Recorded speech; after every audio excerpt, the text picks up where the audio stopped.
Bueno, este videito va a ser para charlar acerca del hedonismo, principalmente algunos antecedentes que pueden verse en la corriente hedonista epicura específicamente.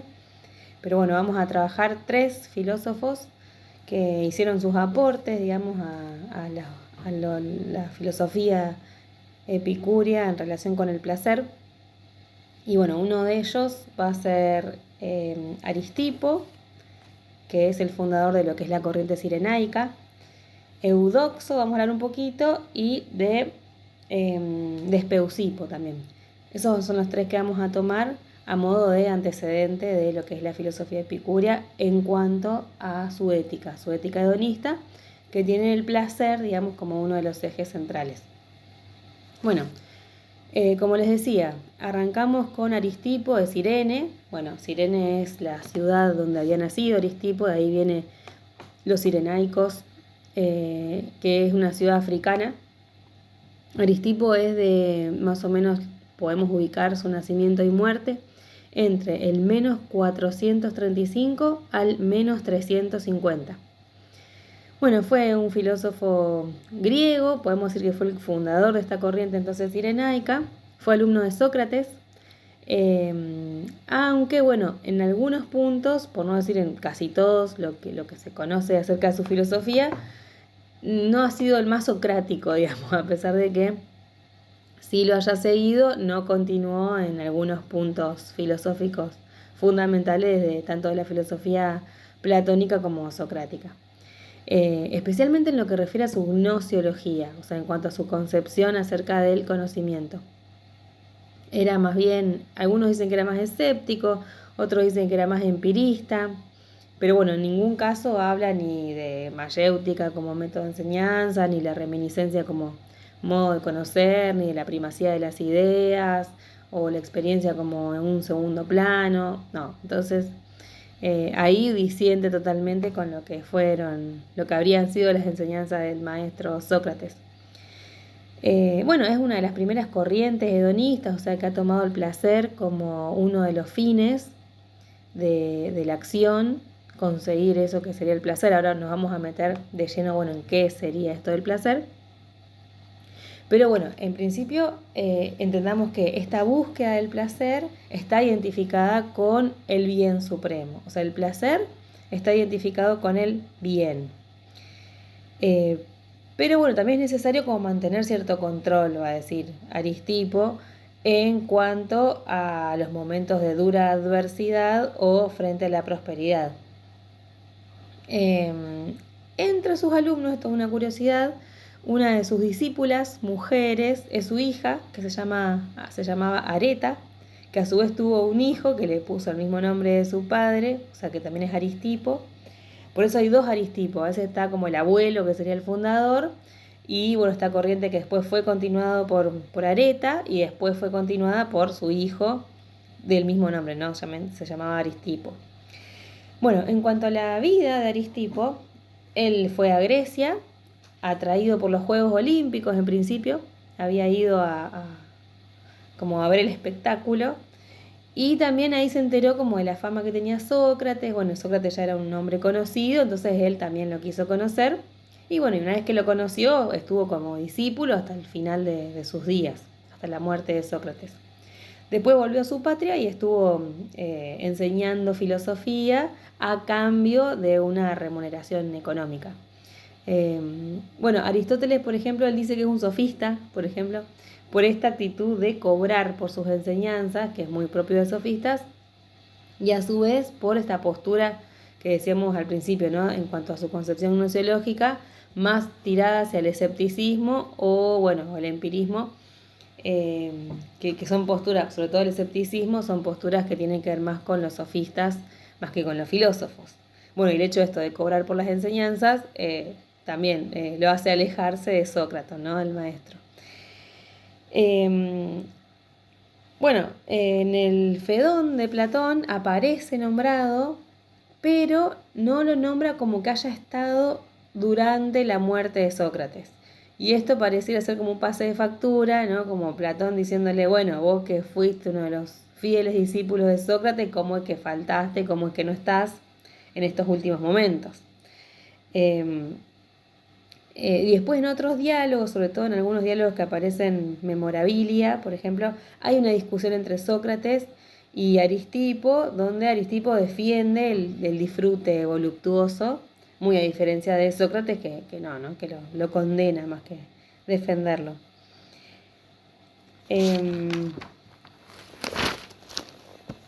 Bueno, en cuanto a las definiciones de qué sería esto del placer, siempre está como contrapuesto a lo que es el dolor, ¿no? Pero bueno, al principio habíamos dicho esto, ¿no? Que tanto el placer es concebido como el bien supremo y por lo tanto es el fin, ¿no? Es hacia lo que todos tendemos, es eso que todos queremos y aspiramos a su vez por naturaleza. Bueno, después para definir qué sería esto del placer, va a haber una contraposición con lo que es el dolor, ¿no? Y acá él lo va a definir, esta es una curiosidad que hay que tenerla en cuenta, que tanto el placer como el dolor son movimientos, ¿no? La diferencia es que el placer tiene que ver con un movimiento suave, mientras que el dolor tiene que ver con un movimiento rudo, por así llamarlo.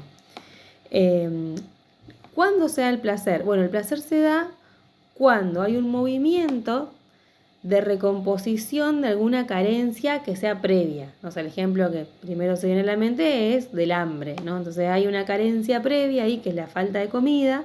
Esto genera un displacer, que es el hambre, el sentimiento displacentero de tener hambre. Y el placer sería como esa comida afectando ese dolor y tranquilizándolos, digamos, ¿no? Entonces, este placer es como que se plasma en un estímulo sensorial que es muy sutil, pero siempre en movimiento. Mientras que el dolor es un movimiento más brutal y aparece cuando esta carencia, volviendo al ejemplo del hambre, esta carencia, esta falta de comida, no recibe satisfacción alguna. Entonces, si yo tengo hambre y no tengo para comer, ese dolor va a empezar a permanecer y se va a sentir mucho más fuerte, por eso es un movimiento brutal, dice también, usa esta expresión, para referirse a ese estado de displacer o de dolor. Entonces, lo importante a retener en cuanto a las definiciones tanto de placer como de dolor es que son movimientos, son estados de movimiento, no son estados de reposo.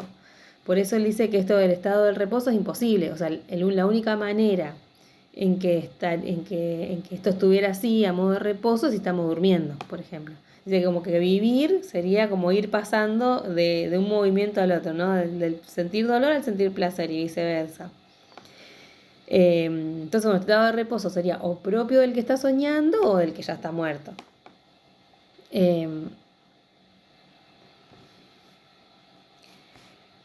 Por fuera del placer y el dolor, no hay ninguna clase de placer estable, digamos. O sea, tanto el placer y el dolor, para decir, son estados cinéticos.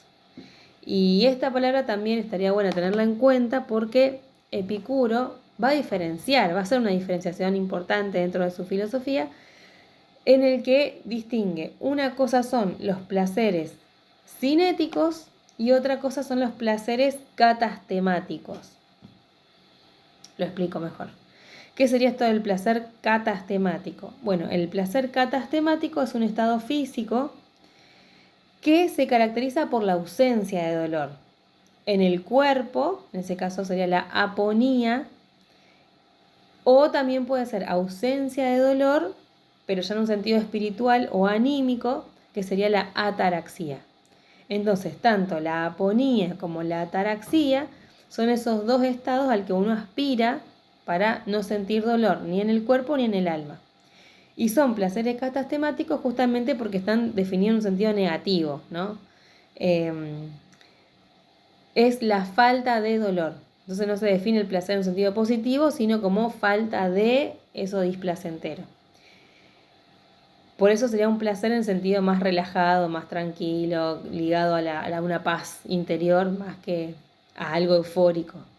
Y por otro lado tenemos el placer cinético, que este sí se parece a la concepción del placer como algo cinético por parte de Aristipo, donde el placer cinético es el placer de los sentidos en este proceso de eliminar el dolor. Entonces, Para Epicuro son superiores estos placeres catastemáticos. Son estos placeres los que nos llevarían a la felicidad. Pero estos segundos placeres, digamos, los placeres cinéticos, también son necesarios. Son necesarios para alcanzar esos placeres catastemáticos. O sea, los cinéticos, que son esos movimientos que se dan mientras el placer va eliminando el dolor, y nos lleva a un estado de tranquilidad que tiene que ver con ese placer catastemático, y la felicidad está ligada a tanto la ataraxia como la aponía, ¿no? Como esta falta de dolor. Entonces, en el caso de Epicuro, él sí concibe a un tipo de placer, al menos en un sentido más tranquilo y no en movimiento constante como sí lo piensa Aristipo. Pero bueno, volviendo a Aristipo, decíamos, ¿no?, que por fuera de estos estados cinéticos o estados de movimiento no hay ningún placer estable, no existe el placer estable. Todos son en movimiento. Entonces, bueno, siempre descarta esta posibilidad de pensar el placer como la ausencia del dolor, así como la piensa Epicuro, ¿no? O sea, esta sería una de las diferencias radicales en cuanto a su concepción del placer. Entonces vemos que dentro de la corriente hedonista hay distancias, hay discrepancias en cuanto a definiciones, concepciones. Les voy a leer, tengo este librito que es el de Diógenes Laercio, que se llama Vidas. Y bueno, y acá está, o sea, lo poquito que hay de estos tres filósofos está acá. Pero bueno, esto que estuve diciendo lo van a encontrar en el punto 17 del capítulo que se llama así, con el nombre de Aristipo. Dice: los que siguen los dogmas de Aristipo, apellidados cireneos, tienen las opiniones siguientes. Establecen dos pasiones, el dolor y el deleite. O sea, deleite o placer, ¿no? Llamando deleite movimiento suave y al dolor movimiento áspero. Que no hay diferencia entre un deleite y otro, ni es una cosa más deleitable que otra, que todos los animales apetecen el deleite y huyen del dolor. Esto es importante, ¿no? Como el recurso a la naturaleza también, ¿no? O sea, no pareciera que el hombre tuviera algo que lo hace ser que lo que es y lo diferencia de los animales. O sea, no hay mucha existencia así como, sí, está en Aristóteles a lo mejor, cuando define al hombre como un animal, sí, pero un animal racional, o un animal político, o un animal social. Acá pareciera que esto del sentir placer y el dolor es eso que compartimos con el resto de los animales. Que todos los animales apetecen el deleite y huyen del dolor. Panecio, en el libro de las sectas, dice que por deleite entienden lo corporal, al cual hacen último fin del hombre, mas no el que consiste en la constitución del cuerpo mismo y carencia del dolor. O sea, es algo en sí mismo el placer y no es carencia de dolor. Y como que nos remueve de todas las turbaciones, al cual abrazó Epicuro y lo llamó último fin. O sea, el mismo Diógenes Laercio está marcando esa diferencia, ¿no?, entre Epicuro y Aristipo.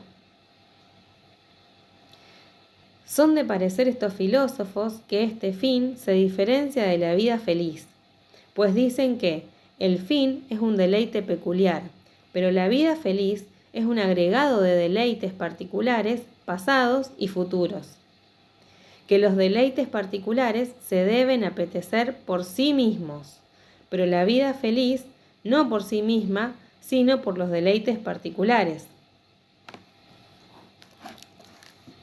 Vuelvo acá. Entonces, bueno, para hacer como una síntesis de este contrapunto que estamos haciendo, o algunas diferencias que estamos marcando con Epicuro, podemos decir que Epicuro sostiene que el placer es algo estable o catastemático, y en eso consiste la felicidad. Y el placer y la felicidad tienen que ver con el fin de cualquier acto humano. Y la diferencia de Aristipo, como leímos recién, él va a diferenciar el placer de la felicidad, o sea, no es lo mismo. Él dice que la felicidad es como la sumatoria de todos los placeres, pero no los placeres presentes, sino los placeres pasados, presentes y futuros, ¿no? Entonces, englobar o totalizar toda esa cantidad de placeres, eso podríamos decir que es la felicidad. pero a su vez nosotros no apuntamos a todos los placeres, apuntamos a los placeres presentes. Entonces hay acá en Aristipo como una preponderancia del presente en relación con el pasado o con el futuro. Entonces el único placer válido para Aristipo es el que se está sintiendo ahora, ¿no? En el presente. Y es un placer parcial, no es un placer total. Y a su vez el fin es este placer, no es la felicidad. Entonces en ese sentido no podríamos decir que Aristipo sea eudaimonista, ¿no? Como Aristóteles o como Epicuro, que buscan la felicidad, que aspiran a la felicidad. Los cirenaicos no, aspiran al placer,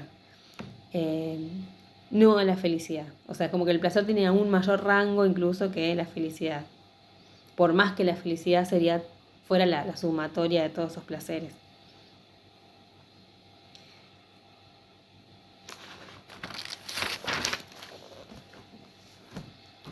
En Epicuro no sería monotemporal, digamos, ¿no?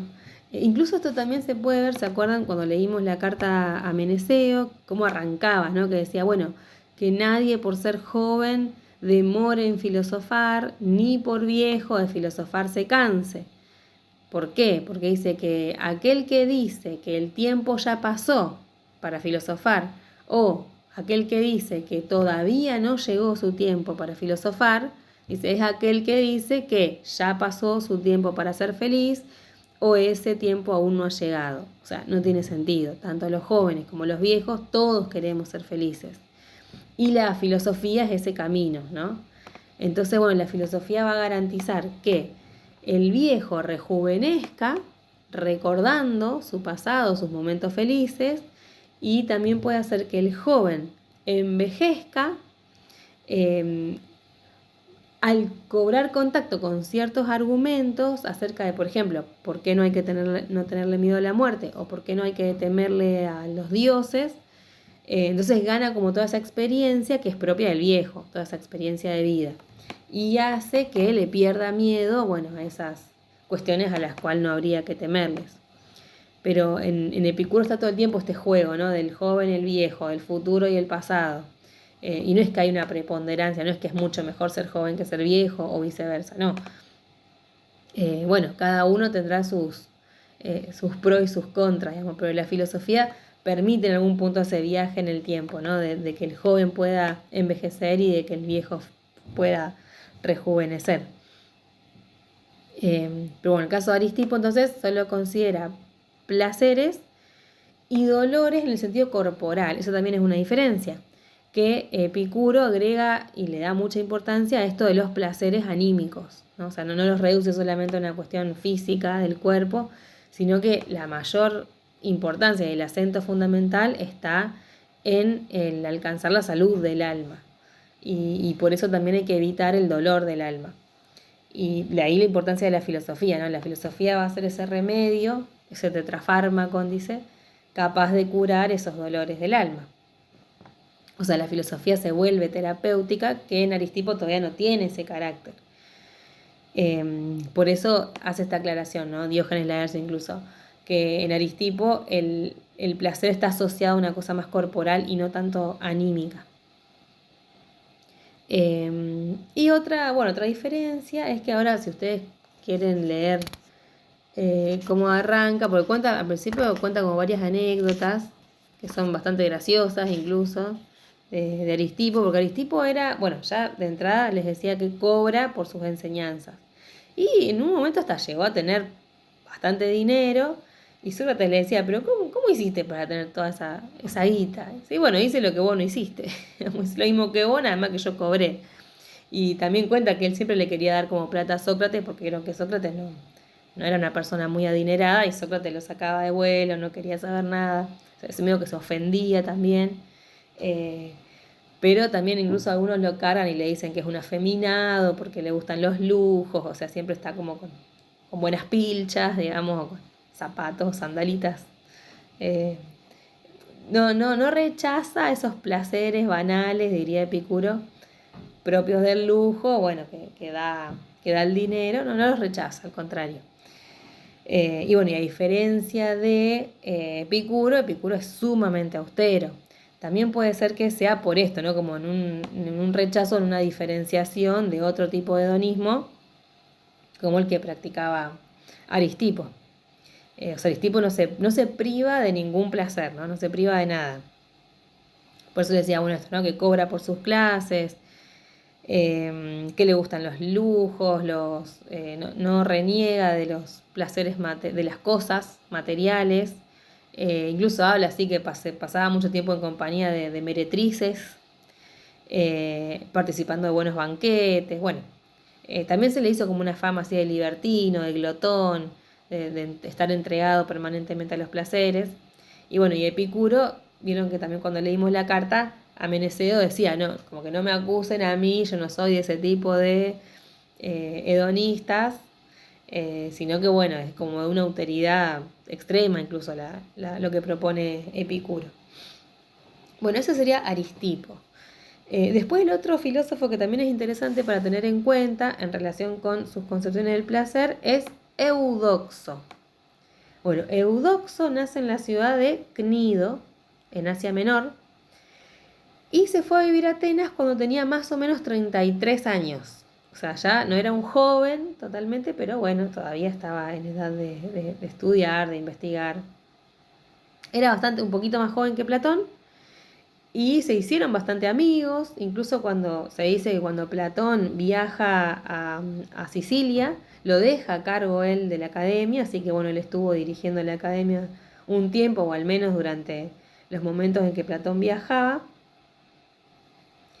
Y también en uno de esos viajes, cuando Platón viaja a Sicilia, es uno de esos momentos en que se suma Aristóteles a la academia. Entonces también Eudoxo se conocía con Aristóteles. Eudoxo es como muy conocido en el ámbito de la física, porque hizo bastantes descubrimientos, como suponer que la Tierra es redonda, o sea, como se recontra adelantó a un montón de físicos modernos. Pero bueno, nosotros nos vamos a anclar más que nada en la cuestión ética y hedonística, por llamarlo de alguna manera, específicamente. Pero aparece como en historias de la física, es como muy renombrado en ese aspecto, sobre todo en el aspecto matemático y de sus investigaciones físicas. Bueno, y Aristóteles como lo conocía también, entonces también Aristóteles lo cita en la Ética Nicómaco, y dice esto, ¿no? Que Eudoxo identifica el bien con el placer. Y es el objeto de la búsqueda, ¿no? Y también, o sea, eso puede verse porque el placer también lo buscan los niños, lo buscan los hombres y lo buscan los animales. En ese punto es parecido también a Aristipo, ¿no? O sea, es por naturaleza esta búsqueda del placer. Es el mismo cuerpo, el mismo deseo natural el que nos lleva a buscar ese placer. Entonces, el bien es para cada uno de ellos, tanto para los hombres como los animales, como para los niños, que serían como cuasi hombres, es esto, ¿no? Es la búsqueda del placer. Y tiene como esta contrapartida, ¿no? O sea, el placer es lo buscado, por lo tanto el dolor es lo rechazado. O sea, nosotros queremos conseguir placer y al mismo tiempo escapar del dolor. Y otro de los puntos importantes es que el placer es algo que nosotros elegimos por sí mismo y no como medio para otra cosa. Aristóteles, ¿se acuerdan cuando vimos la ética, que habíamos estado charlando de esto? Aristóteles decía que la virtud tiene que ver con el medio entre dos vicios, ¿no?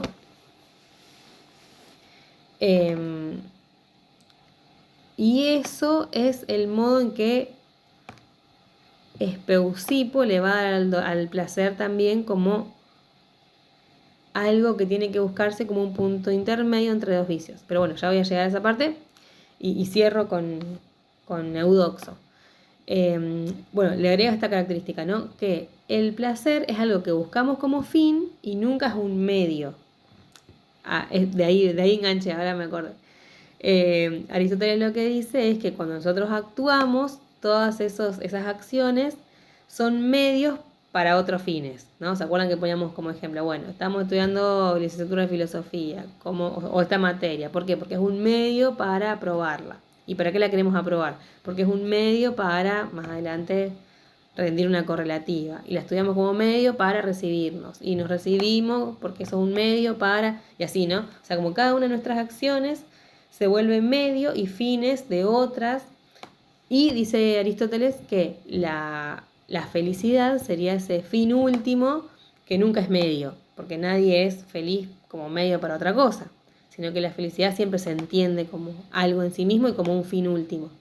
Bueno, con ese mismo argumento, Eudoxo dice que el placer nunca es un medio, o sea, nadie siente placer como un medio para otra cosa, sino que al contrario, es siempre el fin, es aquello a lo que apuntamos. Entonces, como siempre es fin en sí mismo y nunca medio, por eso lo presenta a este placer como el bien último o ese fin que todos anhelamos. Pero bueno, que coincide a su vez con esa descripción que tanto Platón como Aristóteles hacen de la felicidad. Y ahora sí me voy a Espeusipo, que sería este tercer hedonista, que un poquito me adelanté cuando hablaba de Eudoxo. Pero bueno, en cuanto a su vida, podemos decir que fue cuñado de Platón, estará casado con la hermana, me imagino, y vivió entre los años menos 410 y menos 339. También fue miembro de la academia e incluso cuando muere Platón queda él a cargo. Espeusipo, que ahí Aristóteles se enoja, un poco se ofende, porque pensó que iba a seguir él, o sea que Platón lo iba a elegir a él como discípulo principal y no. Entonces, bueno, ahí enojado un poco se va. Bueno, también lo echan, ¿no? Porque ya para ese momento Grecia estaba siendo invadida por Macedonia y el principal referente, además de Filipo II, era su hijo, Alejandro Magno, que a su vez era discípulo de Aristóteles, que era macedón. Entonces, bueno, sí, ya a lo último nadie lo quería Aristóteles, por lo que se tuvo que ir. Pero bueno, a cargo de la academia queda Espeusipo. Bueno, según Diógenes Laercio, dice que Espeusipo llegó a escribir más de 30 tratados, pero bueno, obviamente no sobrevivió ninguno. Y otra vez lo que nos interesa a nosotros es centrarnos en esta ética hedonista. Entonces, en cuanto a la felicidad, ¿cómo la va a definir? Va a decir que es el funcionamiento armonioso de la naturaleza humana, que apunta a la ausencia de sufrimiento.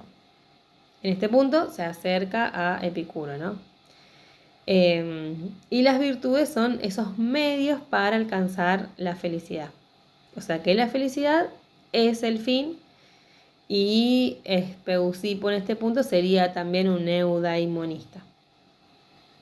Y en cuanto al placer, bueno, acá viene la discusión, ¿no? De cómo concebir el placer. Y acá va a discutir tanto con Eudoxo como también con Aristóteles en cuanto a la concepción binaria que hay del placer, ¿no? Porque decimos, bueno, ¿qué es el placer? Lo contrario al dolor. Perfecto. Bueno, si todo placer es bueno, entonces todo dolor es malo.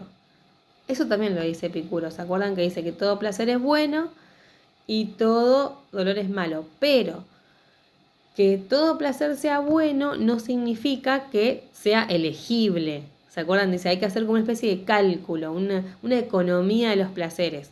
Si este placer me va a dar mucha satisfacción ahora, pero después a la larga me va a generar una enfermedad, por ejemplo, si es muy divertido emborracharse y estar gracioso con los amigos riéndose, pero eso me va a llevar, o sea, 3 días de jaqueca y a lo largo, no sé, me puede desarrollar una cirrosis. Y bueno, o sea, es un placer y es bueno como tal, pero no es elegible todo el tiempo. Y lo mismo al revés, ¿no? No porque sea un displacer, no porque sea un dolor, significa que haya que evitarlo, porque muchas veces hay dolores que a la larga terminan siendo placeres o al menos ausencia de dolor. Habíamos puesto el ejemplo de cuando nos sacan una muela, ¿no? O bueno, nos ponen una vacuna. O sea, el pinchazo es doloroso, pero a la larga ese pinchazo nos va a proteger de una posible enfermedad que podamos contraer. O una operación, bueno, cualquier ejemplo de esos que podamos pensar sirve. Entonces, volviendo a la propuesta de Espeusipo, él dice que no habría que pensar en términos tan binarios, o sea, el placer como bien, dolor como mal, y contrapuestos estos dos pares de conceptos entre sí, sino que pensar en un sentido de 3, ¿no? Así como hacía Aristóteles. ¿Se acuerdan que Aristóteles, abro un paréntesis, decía que la virtud es el punto medio entre dos extremos. Entonces, poniendo como ejemplo, la valentía como virtud sería el punto medio entre un vicio por defecto, como es la cobardía, ¿no? Que sería como falta total de valentía, tener miedo, no animarse a nada. Bueno, eso es un vicio, no sería una virtud. Pero el extremo también es malo, o sea, el temerario, el kamikaze, ese que no mide las consecuencias, va y se manda. Bueno, no, eso tampoco estaría bien. La valentía sería ese punto medio entre dos vicios por exceso o por defecto. Entonces, bueno, como tomando este esquemita un poco aristotélico, es que va a pensar Speusipo esta relación entre placeres y dolores, pero él va a tomar otro ejemplo. Él va a tomar el ejemplo de la matemática. Él va a decir, por ejemplo, bueno, tomemos el menor. Menor sería lo contrario a qué? A mayor, uno puede suponer, ¿no? Entonces lo menor y lo mayor son contrarios entre sí. Pero en el medio de ellos dos está el igual. Y el mayor y el menor son contrapuestos al igual, ¿no? Porque es lo contrario, o sea, el mayor y el menor serían desiguales. Entonces tenemos como un esquemita de tres, ¿no? Menor, igual, mayor. Bueno, se sirve este ejemplo para pensar el placer y el dolor de la siguiente manera. Dice que tanto el placer como el dolor son malos. O sea, serían como esos dos extremos. El placer y el dolor los ubicaría, o sea, en esquemas aristotélicos sería por exceso o por defecto, los vicios, o en el esquema este que armó matemático sería el mayor y menor. ¿Qué es lo que está dentro? La ausencia del sufrimiento y el dolor. O sea, sería la equivalencia de pensar el placer catastemático, diría Epicuro, como falta de sufrimiento, como falta de dolor. Pero no tiene que ver con un momento eufórico como sí podría ser el placer, ¿no? Bueno, esta es un poco la definición que nos deja Speusipo en cuanto a cómo entender el placer y el dolor. Tanto el placer y el dolor son malos y habría un estadio intermedio donde no se siente ni placer ni dolor. La ataraxia, ¿no? O la aponía, también podemos decir. Y eso para Speusipo es lo considerado como lo bueno. Ausencia entonces de sufrimiento y de dolor. O sea, sufrimiento como perturbación anímica y dolor como dolor físico, dolor corporal. Así que bueno, evidentemente Epicuro habrá sacado un poco esta idea del placer catastemático o como ese tercer término intermedio, ¿no? Entre dos males, diría Speusipo. Bueno, y voy a cerrar acá, si no me voy mucho con la hora. Bueno, espero que les haya gustado estos tres filósofos que no son muy conocidos, pero bueno, que han aportado a la hora de pensar qué sería esto del placer. Y bueno, y hay diálogos evidentes entre las concepciones epicúreas y estas concepciones anteriores que tienen que ver con el placer.